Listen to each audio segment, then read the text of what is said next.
Greetings viewers, Eric the Car Guy. I recently met some friends at Carlisle 2018 from Virginia, and they suggested that I do a burnout with a Fairmont right out of the shop, and they said it would get tons of views. Well, we're gonna give that a shot. So this one's for the boys from Virginia. Now I gotta let it warm up for a second. And I've never attempted a burnout in the shop before, so if it starts to go sideways, I gotta let off. We'll cut to the part where it's warmed up. All right, I think we're warmed up. Little loud button for you.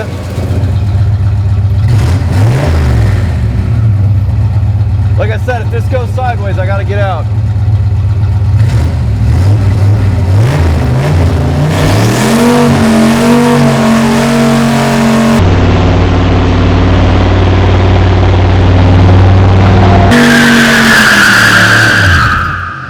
Well, that left a mark. If you got automotive questions, EricTheCarGuy.com. Be safe, have fun, stay dirty. Thanks for watching. See you next time.